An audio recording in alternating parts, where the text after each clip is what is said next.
is Fantasy-esque, and welcome back to the Werewolf Amazon Challenge in The Sims 4. In the last chapter, Master Edwin aged up into a teen and randomized the athletic trait. The positive reinforcement he received from his father in childhood encouraged Edwin to develop his physical abilities as a werewolf. Meanwhile, his relationship with his mother became strained, and his anger could be seen in their training, which took only 2 sessions. On Friday night, the pack transformed into werewolves under the full moon. Afterwards, Lady Ada's involvement with the Empires went deeper when Edwin started asking her questions about her relationship with his mother, and she tried to intervene in their family matters on behalf of Helen.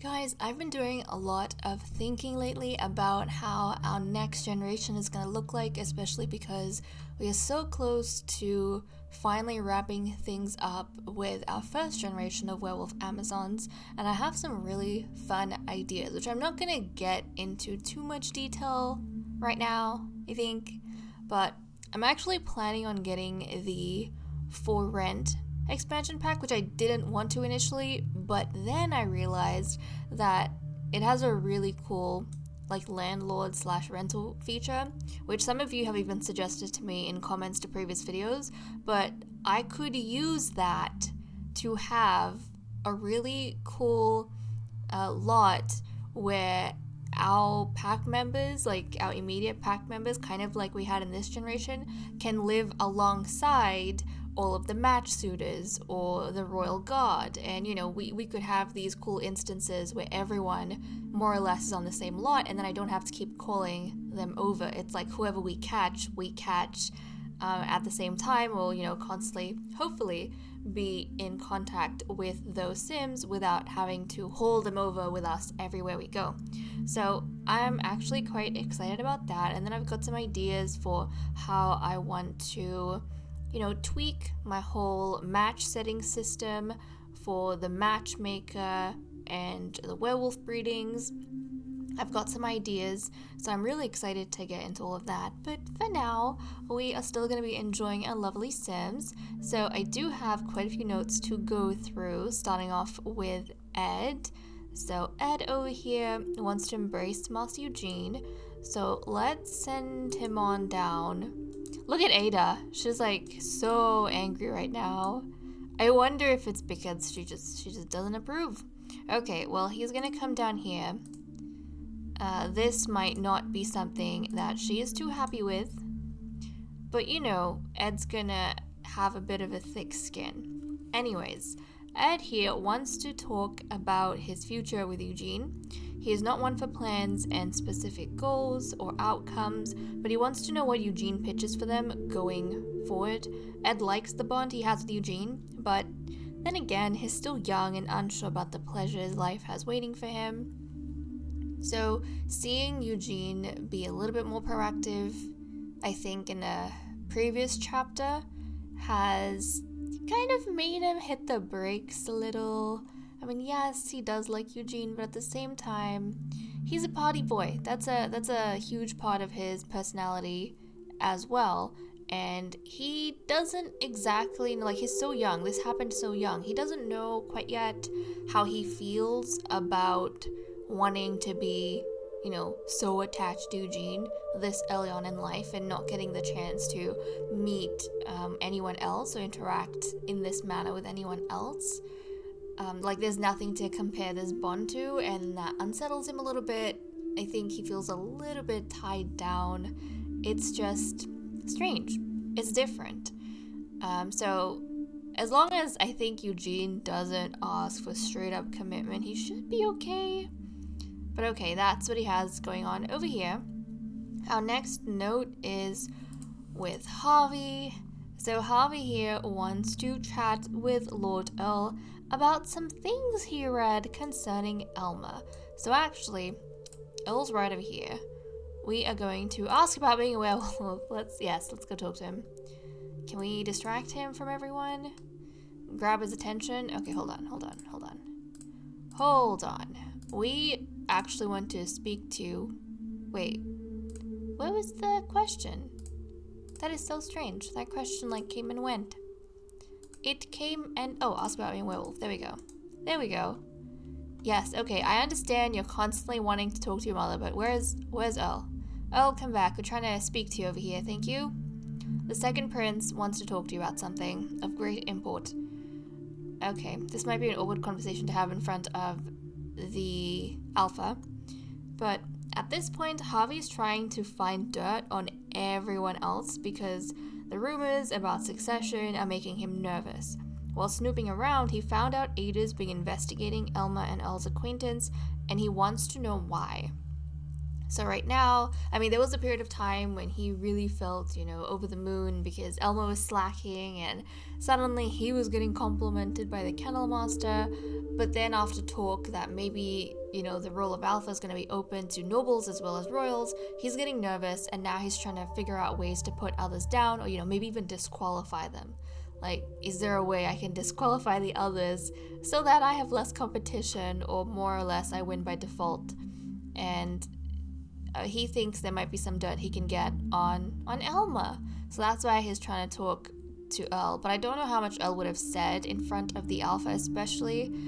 I mean, he was hard to crack when Ada spoke to him on, her own.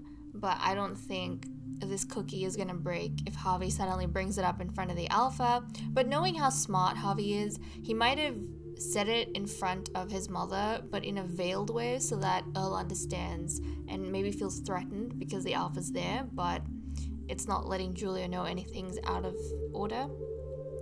So that is that.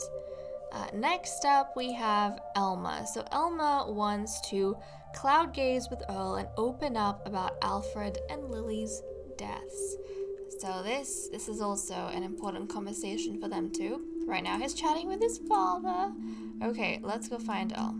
Let's go down, let's cloud gaze, and hopefully they can kind of get away from the others just a little bit. Okay, let's cloud gaze. It is already 6 p.m. Whoa.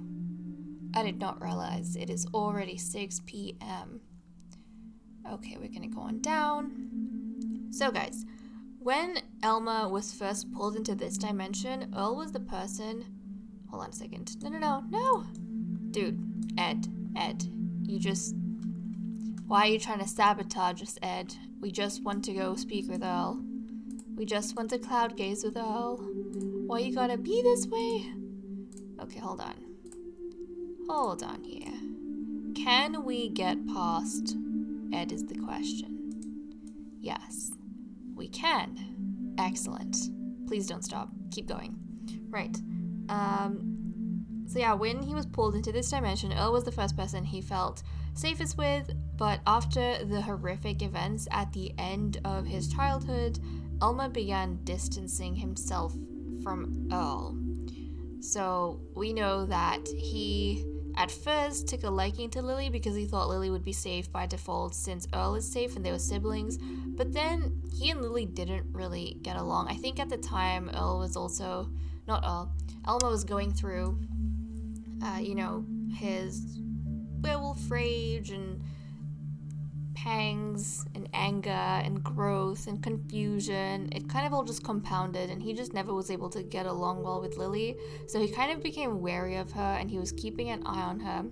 And then obviously the whole thing with her poisoning Alfred and then Elma poisoning Lily, that happened. And so this is a secret he's been carrying with himself for many, many years. He's never spoken to anybody about it. He's been silent on this matter throughout his teen years, and I think he did it at the end of his childhood, so he was very, very young.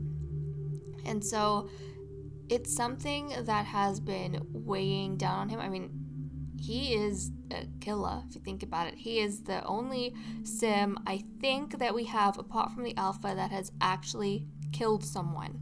So nobody knows this side to Elma. They see him as this caring person, which he is. He was valid in doing what he did. But the point is, both of those deaths, he feels, has some sort of attachment to Earl, and, as Earl is someone who kind of has taken on this role as keeper of Elma's secrets, he feels as though this is another secret he can share with Earl. And I think, especially recently, talking to Jesse a lot and talking through all the people that has died in Jesse's life has made Elma realize that it's actually quite therapeutic to let it out and to speak to someone about the things that has been playing a huge role in his emotions. So that is the reason why he wanted to speak to Earl. Plus, he probably feels as though Earl should know, how his sister died and why his sister died. And they became good friends. By the looks of it, I don't think Earl would blame Elma for what he did.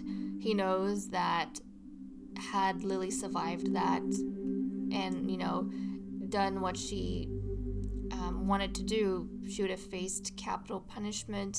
If she hadn't won against Julia, who knows, Earl might have been killed as well, along with their family. So, as far as he's concerned, it's unfortunate. He really wishes it didn't happen, but he doesn't blame Earl for what he did.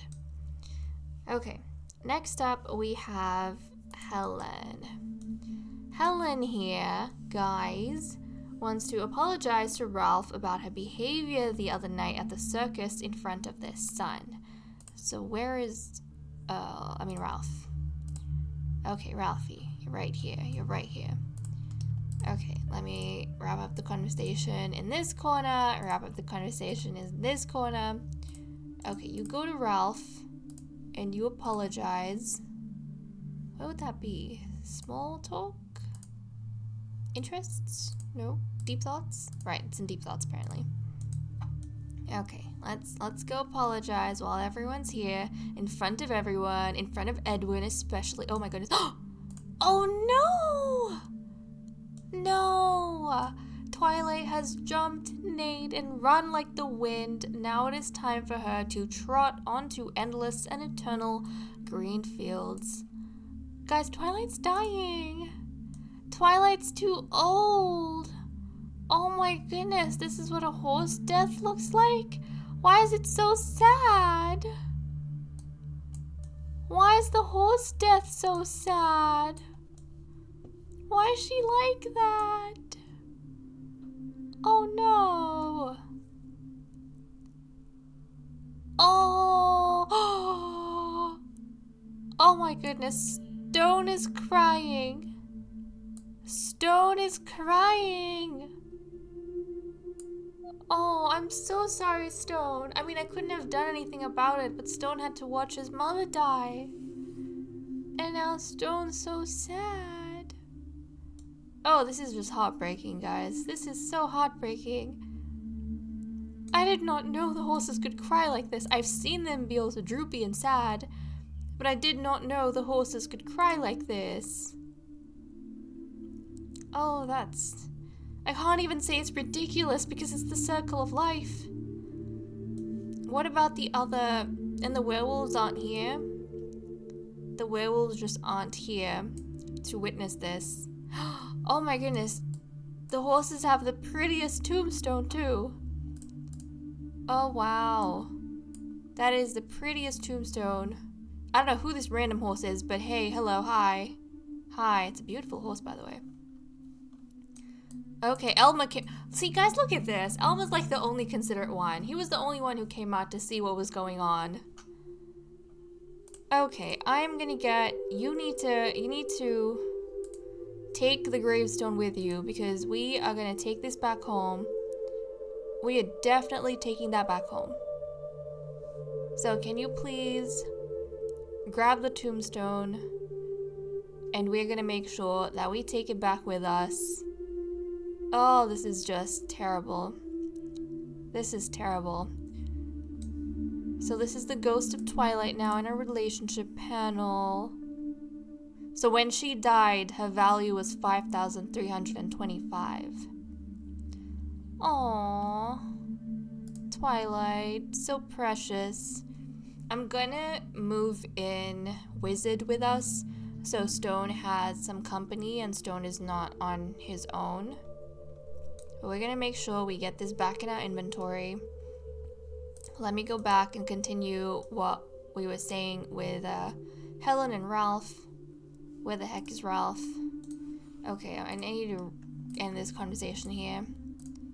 Ralph, where'd you go? Okay, he's sitting here with Ada, but I need...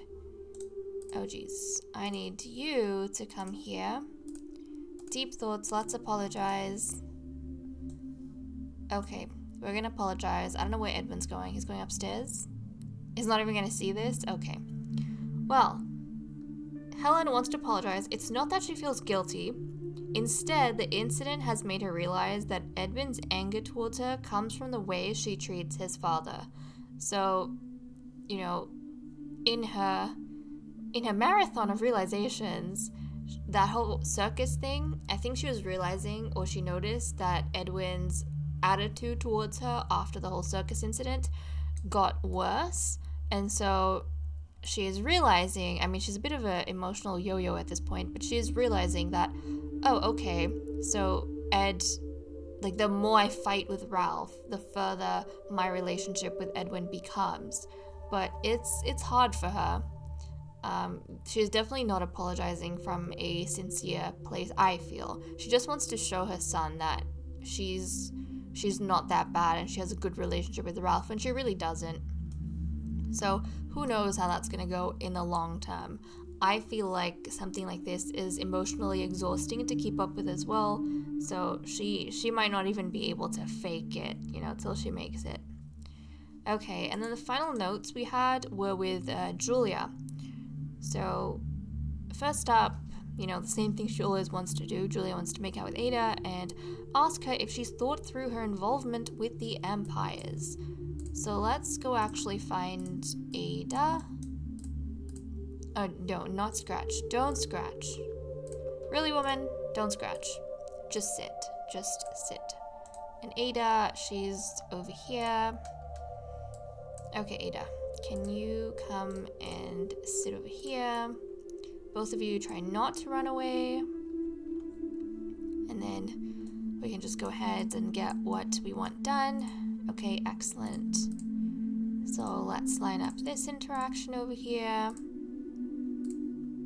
Right, so let's see what's on the Queen's mind. So Julia feels like it might become a problem in the pack if multiple members of a family unit turn against her wife. So that's the reason why she's trying to discourage Ada a little bit, because she's noticing that within the Empire family, things are a little bit tense. Ralph and Helen don't get along. Helen's now having problems with Edwin. Helen has problems with Ada. Now Ada's trying to butt in on behalf of Helen and talk to Edwin about his problems with his mother, but Edwin, is getting annoyed with that, and Julia can see, and Julia rarely sees anything, so the fact that she's noticing it means that it's kind of problematic. And then Ada must have said something about Edwin asking her questions that she didn't know how to answer, and Julia just feels like Ada's in a bit too deep, and it might not be good for everyone if she continues down that route. She kind of wants Ada to think about putting an end to things for, everyone's peace of mind. So she's deciding, just a little bit to intervene like she did in the whole Michael matter. Guys, is it just me? I feel like the blades are a little bit problematic. Like, Michael blade, Ada blades, they're just not straightforward. Okay, so the other thing that she can't do now, but she wanted to do, was cloud gaze with Lord Earl Eternal and learn about the secrets of immortality. So where is Earl? I'm just gonna get her to chat with Earl. Let's find him. Earl, where'd you go? Did he leave? I think he left. It's okay, we'll teleport him over. We shall teleport Earl over. And then we need to see what's going on with him. Okay, so we'll teleport him. I'll just get them to, she's gonna brighten his day and talk to him just a little bit. So Julia knows that Earl's family has accessed such powers in the past and wants to know if an alpha can avoid death from the bloodline curse. So in the very, very beginning of this whole adventure, we did talk about how the curse family, they have a bloodline curse where they will die very soon after they turn into an elder. So typically when they become elders, they decide to do the succession then and kind of wrap things up really quickly because they know death is going to claim them soon. Julia, however, she knows Elle's family has had access to immortality, and she's wondering whether he can help her do more research on this matter.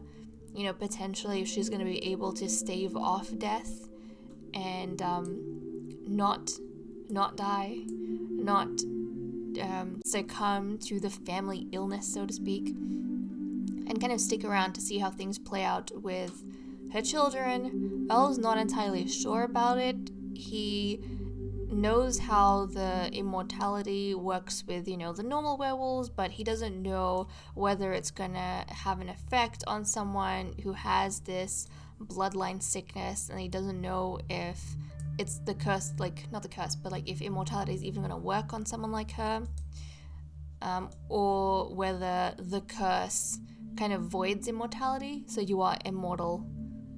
I suppose if she stayed, if she became immortal in her adult life stage, maybe, this is just Elle's speculation, maybe she would be able to not die.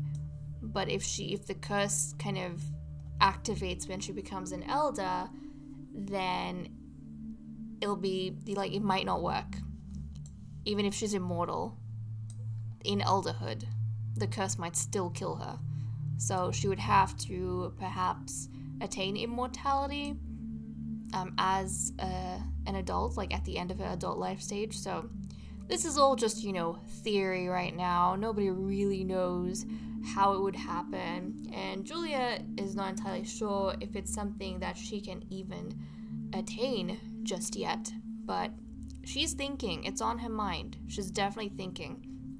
Whether it's for herself or someone in a future generation, she wants to know what she can do and how much she can do to fix this illness that they have in the family. I mean, it's become a way of life for them, but she wants to, be prepared, and I suppose move science along for the werewolves just a little bit, magical theory. Anyways, guys, today is a very special day. This whole chapter I feel like is going to be very special because we do have Helen's and Harvey's birthday. So Helen's aging up into an adult, Harvey's aging up into a young adult, and then the next day, Tuesday, we have Charlie aging up into a teen. So 3 birthdays that we are going to be seeing in this chapter. So I'm thinking I might just go prepare a cake, and then we can do Helen and Harvey's birthdays here, and then I can go to their makeovers, and then we might return to the castle. So that is my plan right now, but I'll see. If I feel like going back to the castle for their birthdays, we might do that too. I haven't decided just yet.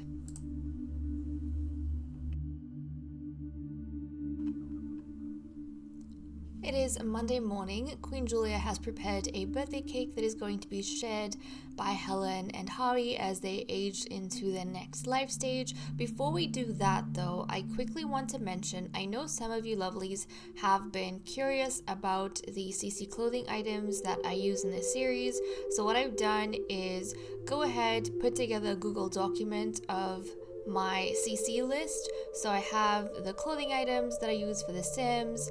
I have a list of their hairs, the skins I use for all the life stages, the eyes, the preset ears. So hopefully you guys can use all the same CC, and then if you download these Sims, off the gallery, then you'll get them as close as possible to what we have over here. But also, in case you just like an item that I'm using and you kind of want the same aesthetic in your own game. And Julia, I don't know why she's feeling so judged. Maybe on the quality of her cake. That is okay. We're gonna get Helen over here. Helen is going to be the first to blow out the candles. She is aging up into an adult, so that is very exciting. And then, of course, it's going to be Harvey. But for now, we'll do Helen. I'm curious to see how Helen's aesthetic's going to change into an adult, how different she will look. I'm very, very excited for that change in her. Ada, I remember I actually liked Ada's makeover into her adult life stage a lot more than her young adult one. I thought her young adult appearance was very cool, but I liked her adult version even better. So I'm curious to see what direction Helen's gonna go in. Okay, Helen is an adult. I'm gonna get the queen to quickly put candles back on the cake so that we can get Javi to come up. Okay, Javi, time to make a wish. Our second prince to become a young adult. This is gonna be like more exciting, I think. Oh, I'm so excited. He's gonna get facial hair. He's gonna get his final trait. We are going to give him his white armor that represents the Sons of Soul. So it's gonna be so cool. So cool. And here is Javi as a young adult, but I need to go ahead and give both of them a makeover. So I'm gonna quickly do that, and then we'll jump back in to see how these guys are doing. Or, we'll pick up in cast and I can show you how they look after their transformations, and then we'll talk really quickly about Javi's final trait. I have finished the makeovers for Lady Helen Empire and Prince Javi Curse. So starting off with Helen, let's take a quick look at her face close-up, and then we can quickly go through her outfits. She obviously didn't get a new trait, so we don't have to talk through anything like that, and then we'll move on to Javi. So this is Helen close up. I definitely feel like her makeup's lightened a bit around the eyes, and it makes her look, kind of innocent, kind of redeemed. But at the same time, the hair she has now, it's shorter, and it is very, very similar, not the exact same one, but very similar to what Catherine had before. And I kind of like the idea that Helen is both wanting to move forward, but also really attached in an unhealthy way to Ada and this relationship with Ada and the story of Catherine. And even if she realizes the truth, she is going to have a really, really hard time kind of separating herself from that. It's almost as though after all these realizations, she's trying to mold herself into Catherine to be more loved, especially because she has kind of chased everyone away and destroyed whatever she did have as Helen. So there we go. This makes me happy and sad. Happy because she looks lovely. Sad because there's tragedy behind it. But she's got a lot more purples now. So that was her everyday. We have her formal outfit. I didn't change anything with the armors. I'll give the ladies the proper female armors, I'm thinking, from next gen. Or yeah, I think I'll do it from next gen. So all of the females that get introduced to the next gen, they'll get the proper armor color that I decide for the Daughters of Lune. But there we go. That's the same. We have her sleepwear over here, her party wear, swimwear, hot weather outfit, which is the same as her everyday, and then we have her cold weather outfit, something a little different with green. Actually, now that I think about it, I want to quickly just change the gloves so that it is purple. There we go. Just because it matches her necklace, and I think that looks kind of cute. Or should I go with, be like white or gold? No. I kind of like the purple. It is a little bit different to what she has on, but she's got that purple crystal in the necklace, and I kind of like that. So there we go.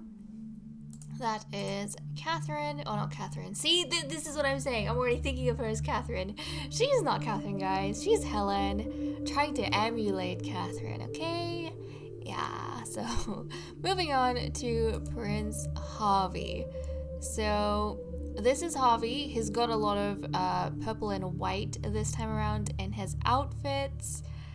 Let's take a close-up look. He's got some facial hair, and his hairstyle is not that different to what he had before. I think it might have grown just a little bit. He's got some wisps at the front. Slightly messier, but I like that because it kind of shows that he has become really active in his training and just more proactive in general with a lot of things that he's doing. So I kind of like that because he's running everywhere and never really sitting still. His hair is, slightly out of place here and there. So there we go, that is him, and he did randomize the horse lover trait, so we'll talk about that in a second. But this is his everyday outfit. Then we have his formal outfit over here. He finally has the white armor for the Sons of Sol, which looks really cool with him. His sleepwear, his party wear, swimwear, my goodness, hot weather outfit, which is the same as his everyday, and then his cold weather outfit.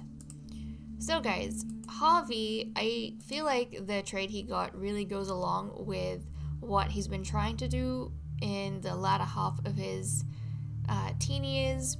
He was a lot more focused in trying to become the best prince and the best version of himself, not just thinking it because he's evil enough himself, but actually doing something to show that he is, right? He got encouragement from Elma becoming lazy, and that's kind of continued on a bit of a train, and then he actually got compliments and commandments from the kennel master for trying. Like, she noticed him and she highlighted that behavior that he had, which definitely would have boosted his ego a little bit but motivated him to continue and keep going.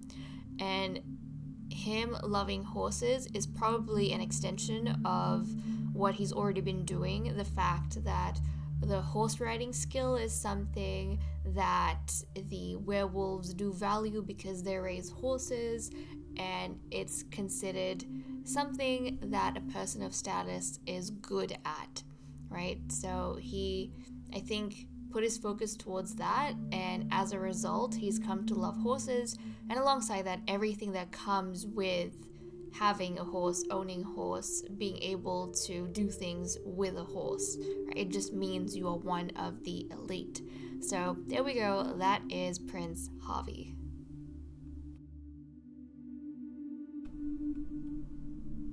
It is Monday night. We are picking up with the pack at the castle with a few notes to go through before we have Charlie's birthday into 18. So let's go ahead and get that done, starting with Eugene. So Eugene here wants to chat with Michael about something he witnessed.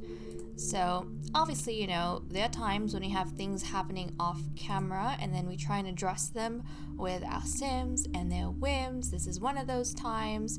So let's see if we can get Eugene. Hold on, I'm gonna have to cancel this. Let's take him down. He needs to talk to Michael. Where did Michael go? He hasn't been making any trouble since that time when the alpha told him off for starting all those rumors about Ada. But he's gonna come down here, and Eugene is going to, let's see. I think he is going to debate treachery.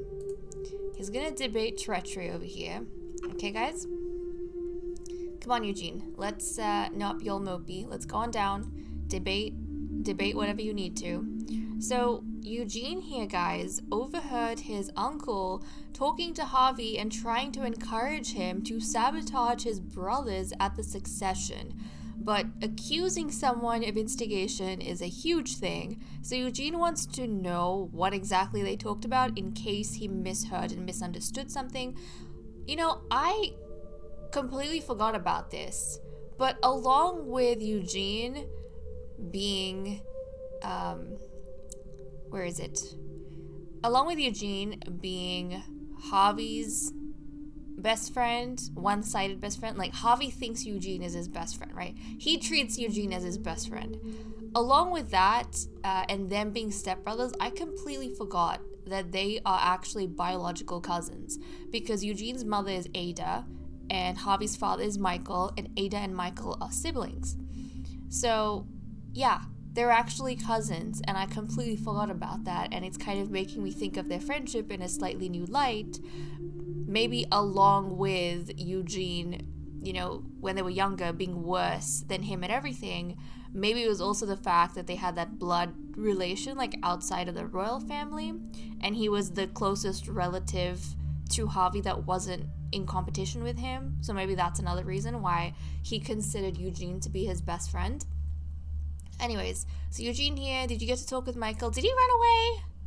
Where is Michael? Michael's obvious, look at him, he's just running away. No, dude, your nephew is trying to talk to you about something serious over here. Michael, you can't just run away like this, Michael. Let's see if we can track him down. Complain about parents? I don't know if that's particularly what you want to be doing. I don't think you want to give him any, let's just... Hold on. We need to figure out what we can talk to him about. I don't think you want to show him affection. Get to know. We'll get to know because he's trying to know, like, what his uncle was talking to Harvey about. Eugene is a little bit worried. He's not the type of person to go doing something that is going to harm others or to break rules in this regard. So it's concerning him that Harvey is being talked potentially into something that he shouldn't be doing. And I don't know about you guys, I don't feel like Eugene has the highest regard for Harvey's, like, his morality. So it's valid that he is concerned for his cousin. He's gonna go ahead, talk to his uncle. But you know what? I feel like Michael is gonna completely... Look, he's crying. He's flippin' fake crying. I feel like Michael would put on some show, you know, make some drama about how his nephew could see him in such a light and why he would say something like that and how hurtful it is to his feelings. He would say all that crap. I feel like that's exactly what Michael would do. And he would say, like, the complete opposite of whatever it is that Eugene heard, which would make Eugene suspicious because to him it would be like, well, this is definitely not what you talked about. Like, it's not even similar so that I could misunderstand. It is something completely different. You're not even addressing that. You're obviously hiding something. So I think Eugene here is going to send a note to Elma. So he's going to write a note, he's going to pass it on to the servants, have them send it to Elma, and that's going to lead us into the want that, or the note that Elma had. So, with Elma, he also wants to chat with Lord Michael and tell him to stop pushing Harvey into unlawful things. So, let's get him. He was going to go chat with his mother, I suppose, but that's fine. We need to track down Michael. So Michael, oh no, we just want, actually, I don't know where exactly you're going. We're gonna stop you though. We're gonna stop you in your tracks, and we are gonna check in on Michael. We're gonna check in on Michael and his activities. Oh, what are these two doing? Are they fighting inside the castle? Look at these two. Oh, that's so cute. That's actually so cute. Eugene is teaching his fated mate's best friend. Well, you know, they're practicing together. Because Edwin, it makes sense if they start hanging out more as a trio now, because they are, like, Edwin and Ed are best friends. Also, the reason why I think Eugene would have sent a note to Elma is because everyone kind of respects Elma as this older brother figure who has things under control and looks after everyone. Plus, Elma is Eugene's best friend, like, mutually. They are each other's mutual best friends. So it makes sense that, you know, if Eugene is concerned about Harvey, he would go to the person that he feels the closest to. right? Aside from Ed. And plus, Ed is younger than him. I don't know if Ed would be able to do anything anyways. If we look at... I mean, Ed is the third prince, so he does have, like, more authority than Michael, but Elma has the highest authority among the princes, so obviously he'd want to go to Elma. Okay, where the heck did Michael go? Where is this dude? Where does he keep running off to? Okay, he's coming up the staircase. Oh, jeez. You know, totally makes sense. Michael is the type of rat that would keep running away. We are not gonna try and cheer him up. I don't think he deserves that. We're gonna talk about his cloudy actions. We'll do that. We'll talk about his questionable and cloudy actions. But, Harvey... Let's see, his younger brother's place, the reason he's doing this, his younger brother's place in the pack could be adversely affected if the others found out. In fact, Elma is willing to throw Michael out of the pack if he continues whispering such ideas in Harvey's ear.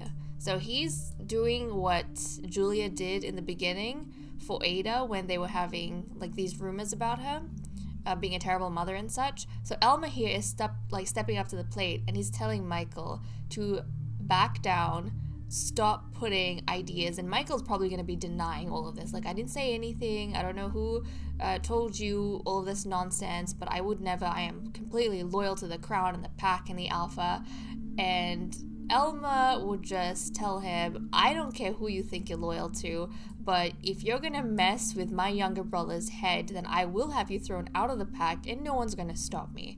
So you better zip it and make sure that, you know, you show your loyalty in a way that I can understand, because right now what I'm hearing is the opposite of that. So Elma's, you know, putting his foot down, and there are certain times when he definitely is not lazy. He takes caring for others very, very seriously. So that's really cute. But we have wrapped up this particular note. I kind of liked that exchange between the boys we had over there. Next up, we have a note with Helen. So she wants to embrace Ada. Let's go find... Oh, hold on.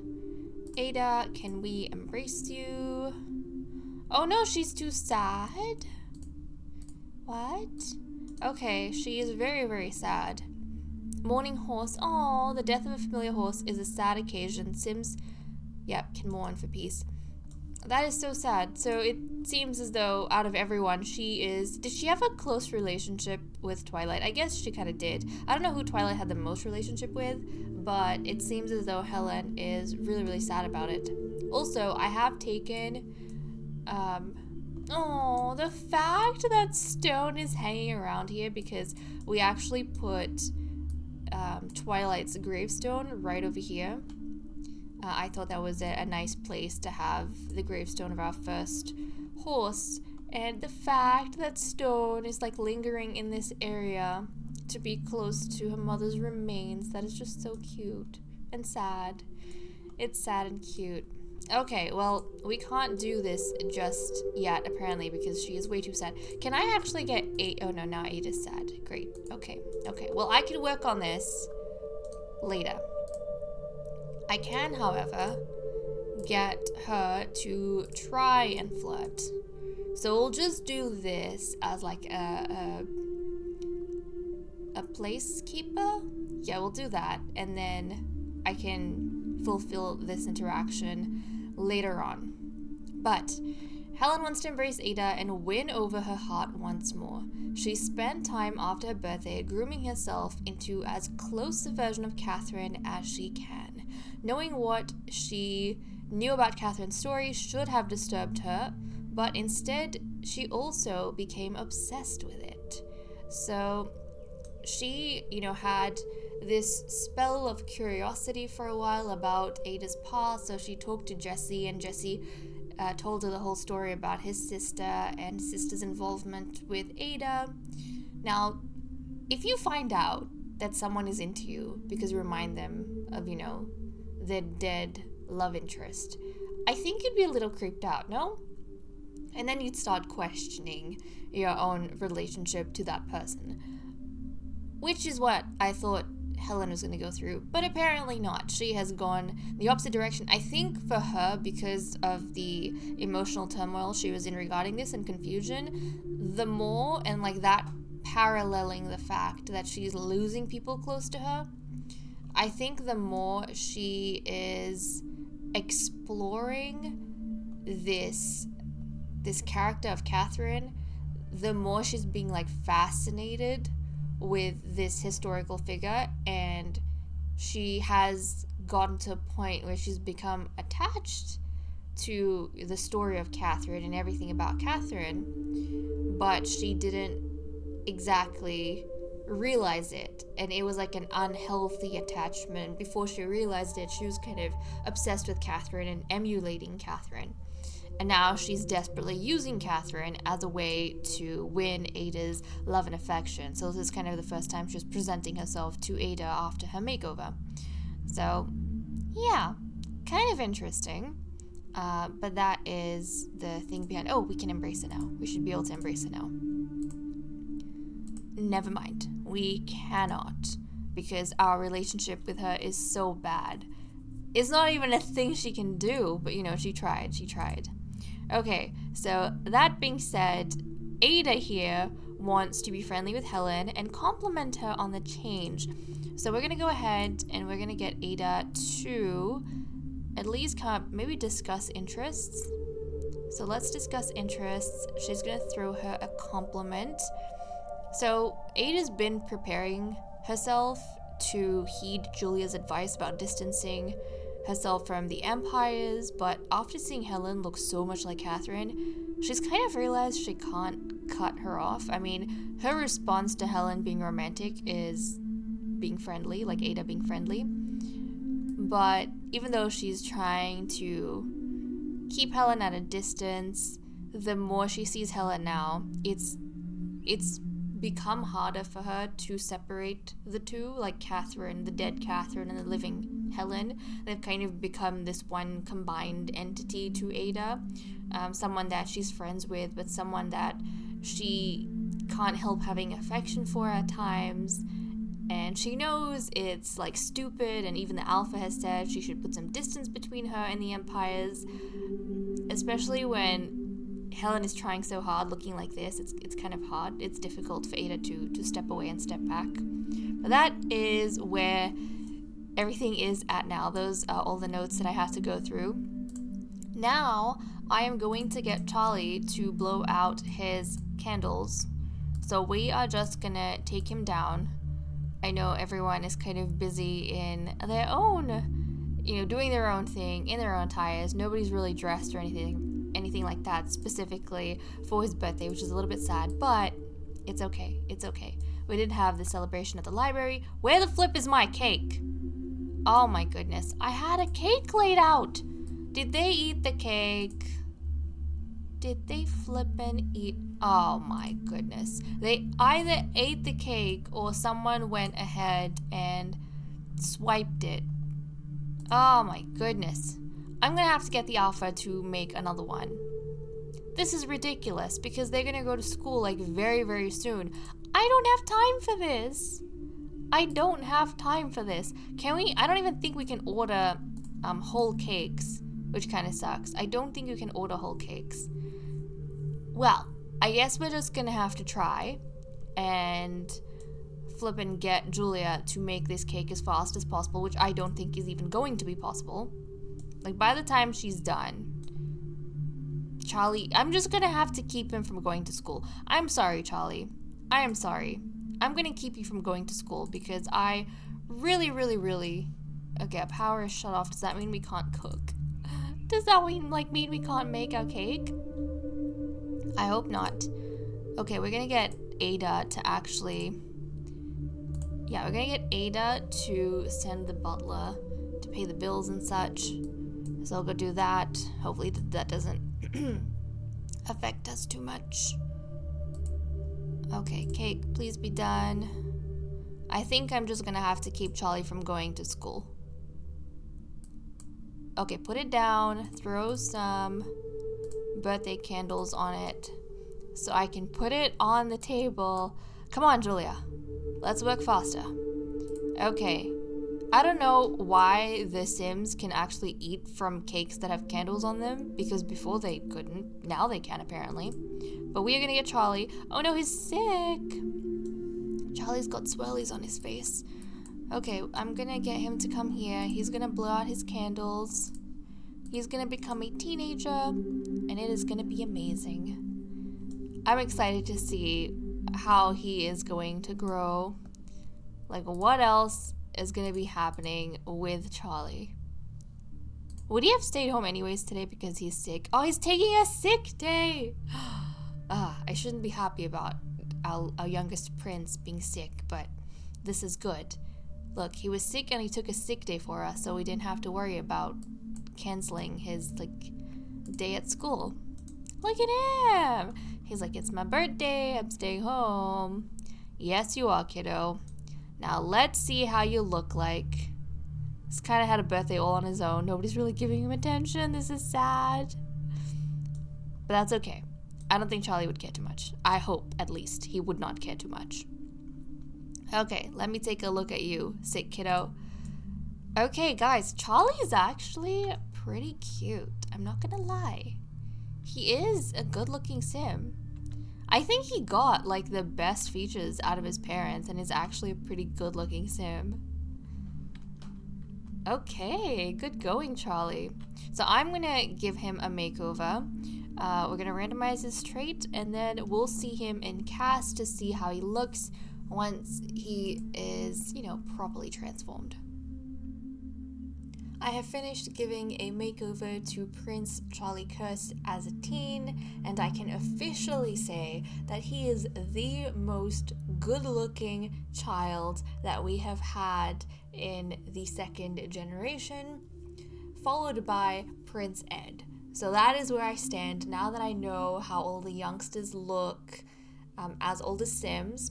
I can definitely tell you, in my opinion, Charlie is the most attractive child, the most perfect child that we have had. But his personality is absolutely rotten. We'll get to that in a second, because he randomized the unflirty trait. But let's take a closer look at his face and then quickly hop through his outfits in teen form. And then we can have a brief talk about his personality. So this is Charlie. His face is so perfect. He's just so, pretty, but masculine and perfect. I just love him so much. But this is him. Even his side profile, look at that. He has a beautiful side profile, let me tell you. So this is Charlie, and then we have his everyday. You guys will already be familiar with the colors here. We have his formal outfit. He has the chocolate armor that the princes get. He has his sleeper over here. This is his party wear, swimwear, hot weather outfit, which is the same as every day, and then his cold weather outfit. And then taking a quick look at his werewolf form. So this is what Prince Charlie looks like when he is a werewolf. He's a white and cream colored werewolf. It's not even blonde really. It's like white and cream with blue eyes and a pink nose. But he looks so pure and he looks so angelic, but he is totally not. Now, with his personality here, I think, in summary, Charlie is a bully who thinks that love is a weakness. I think out of everything that he has seen growing up, Charlie firmly believes that whenever people, the way to show strength and superiority over others is to basically bully them into fearing you. There is only power through fear type thing. Well, that's how you kind of, you have to throw your weight around to show people who's in charge. And I think that comes with the privileged upbringing he had as a prince, kind of being spoiled in that regard. Not only that, being the youngest prince and youngest member of the pack. So that probably led to his, meanness. But then I think he saw around himself that both in his generation and the generation above, when people with goals suddenly fall in love or they get distracted by all of these romances, they seem to deviate from their original goals and they're unable to achieve their goals, and they become emotionally compromised, and then it's easy for everyone else to sabotage them because, half of the time they're sabotaging themselves with dumb decisions. So for that reason, I think he has kind of taken on this outlook in life that love is nothing but a weakness, which is going to make it really, really, really exciting if and when he finds his fated mate. Like, how amazing is that going to be? Someone who doesn't believe in love will find the one that they're meant to be with. Or, his just first romance in general. Don't know when and if that is going to happen. But if it does, it'll be way more dramatic because of the type of person he is. But that is it for Prince Charlie. We are picking up on Tuesday night. I had to start off with this scene here. I don't know if I have just missed it previously while they've been doing this autonomously, but I am fairly sure, guys, this is Ed and Eugene's first kiss right here, and initiated, it seems, autonomously by Eugene. So, I'm happy for them. They finally, managed to get around to it. But we kind of know how Ed's been feeling. He's not sure if he wants to be pressured into, one relationship now, even if it is with his fated mate. So who knows how he's actually gonna take this. But hey, it's cool. It's cool. I'm just gonna let everyone go about their time over here. What I actually wanted to do was wrap up the training for Charlie, or I suppose start and wrap up. So I'm going to get him to change into his armor over here, and then we are going to have him challenge the Kennel Master to some sword fighting, and we're going to see how exactly he does. So let's get started while everyone is kind of doing their own thing. We are going to challenge with the sword. And let's see how he does. I'm very curious. I am very, very curious. Okay, Charlie, let's have a look. Let's have a look. You know what I would be very interested to see just before the succession is who kind of everyone likes in terms of, or who they vote for in terms of, the next alpha. We already have a system in place that's going to determine who actually becomes alpha, so I have no clue who's going to. But I think it would be interesting to see who everyone likes and, who everyone... I don't know if it's believes will be the best alpha because, in my opinion, who you feel will be a good alpha and who you actually want to be an alpha could be two different things. I feel like Elma would be the best alpha. But I want one of the other boys to become alpha. I would rather an interesting character like Harvey or Charlie become alpha. Because they have this mean streak, that makes things a little bit exciting. So who knows? Who knows how things are going to end up? Wait, was that a tie?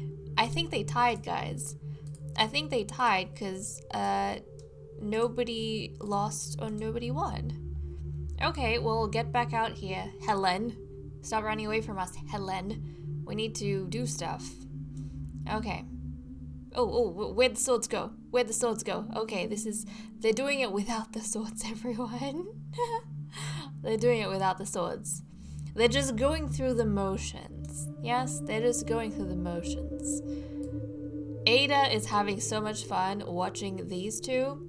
And it seems as though Harvey's quite interested as well. I don't know Harvey's relationship with Charlie, actually. We know that Harvey is Charlie's favorite brother. I think he feels like Harvey is the most nonsense sibling that he has out of everyone. And that's probably why he likes Harvey the best. And he hates Roy, so that tells me that he probably likes Elma the least. Let's see. This is your second battle. And how you gonna do? You didn't exactly lose the first time around, but you have to win. You have to win. Okay, so he lost. He lost. So he doesn't rank among Edwin and Ed. I'm pretty sure the both of them finished their, like those two best friends, they finished their training in like 2 sessions. That's okay, Charlie, we can try again. He was one of the kids who wasn't that great at archery either. He's like the only prince to have a lord rank above him, or a master rank above him, and I think it was Master Edwin who ranked above Charlie. So, you know, that was a little bit unfortunate, but that's okay. People don't have high expectations when it comes to him. He has a sentiment for his brother. Adoring! That is so cute! So he actually looks up to Harvey. It makes sense, because when we did his makeover, we were talking about how Charlie here, he thinks that love and romance distract people from their goals. And right now, Harvey doesn't have any of those things compared to someone like Ed and Eugene, who he probably feels like, he probably feels like they are a complete disgrace at this point. He doesn't like seeing their public displays of affection. And to be fair, he doesn't know that Harvey is secretly in love with Ed. He doesn't know these things, you know? So to him, Harvey is the brother you want to emulate, basically. He meets Charlie's standards. I'm also curious, though, which brother does Harvey like the best? Oh, nice, he wrapped up. So it took him 3 training sessions, which, if I'm not mistaken, so he and Eugene, okay, so if we were to rank everyone right now, Elma, he finished in 1 session. Ed and Edwin finished in 2 sessions. Eugene and Charlie finished in 3 sessions. And Harvey finished in 4. So that's kind of intriguing. And also, I definitely think Charlie looks up to Harvey's status. I mean, Harvey is 2nd prince. Charlie is 4th prince. And when it comes to the training, sword fighting, Harvey ranks the lowest, out of everyone. They don't count that as the official thing. I feel like only some people mark this in their head internally. Harvey's one of them. I say it to remind all of us the amount of effort, or who's kind of looking to be quite talented at present. But for someone like Harvey, he would count and mark all of those kind of things. I don't know if Charlie would keep track of it. I'm not entirely sure. I don't think he would, because if that was his measure for, which brother he looks up to, then Harvey wouldn't kind of, make the cut.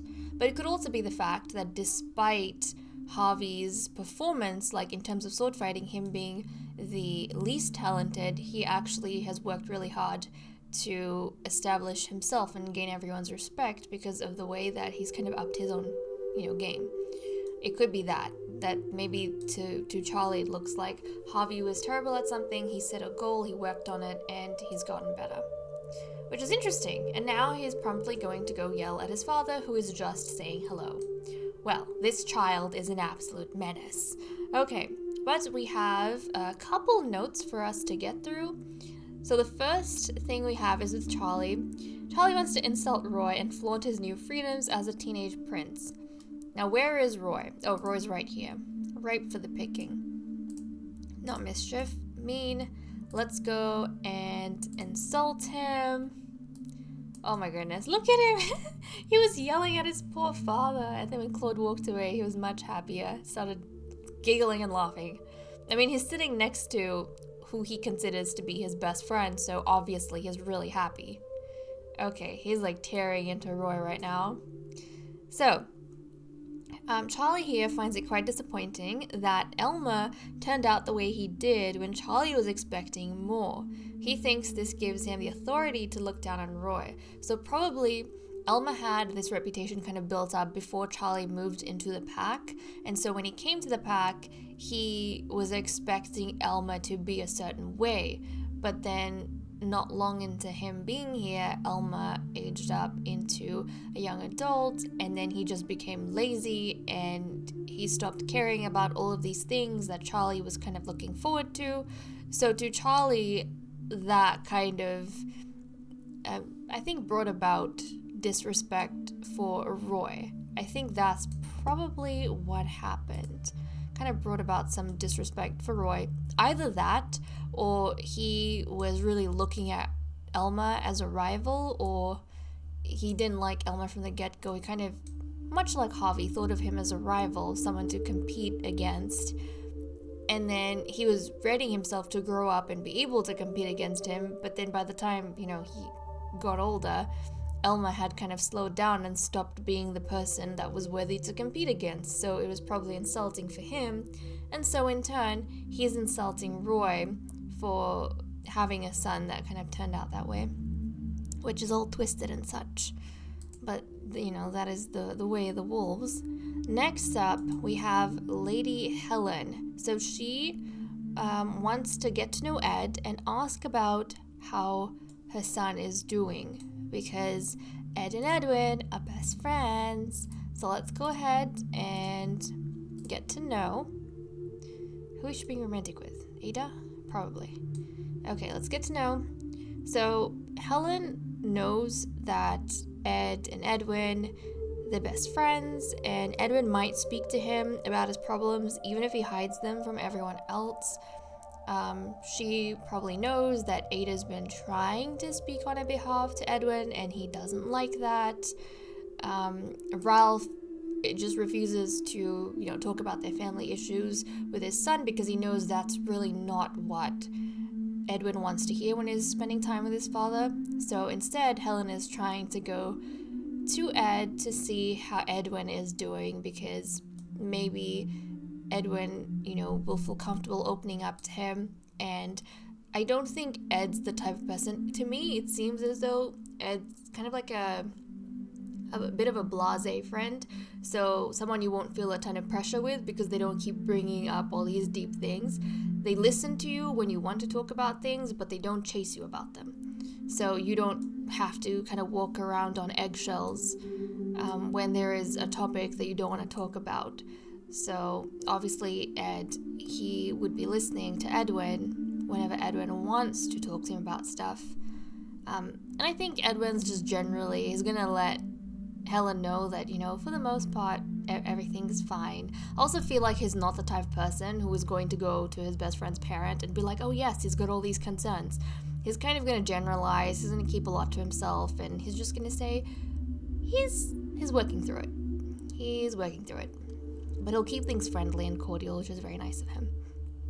But, okay guys, I think this is probably a good time for us to wrap up the chapter. We got some interesting, or some good things done. We had 3 birthdays, which were good. Now we know how all our characters look. We have, a week and a half in-game before the succession. So at the time, I think we're only going to have 3 young adults and 3 teenagers. So I'll have to see whether we end up doing the werewolf fights or we do the sword fighting, or I do a mix of the two. So maybe the werewolf fighting for the young adults and the sword fighting for the youngsters. I'm not sure. Some of you guys have said that I should stick to sword fighting because at least that way their relationships don't get ruined. And that is a fair point. That is a fair point. So let me know how you guys feel about that. Do you have particularly strong feelings about their relationships not being ruined, or do you just not care? I mean, it could be extra drama in the future, but then again, we have to keep in mind that if they all hate each other, then they're probably going to kill each other in the next generation, and then we'll have to replace all the boys we worked so hard to raise. So we'll have to see how that goes. It might also be, more fair if we get everyone to just do one thing. Like if we stick to sword fighting, since the teenagers can do that as well and the young adults can, it'll probably be more fair than splitting it up. So we'll see. But okay guys, with that said and done, I am going to leave off. Thank you so much for watching. I hope you all enjoyed, and I'll see you next time. Bye bye.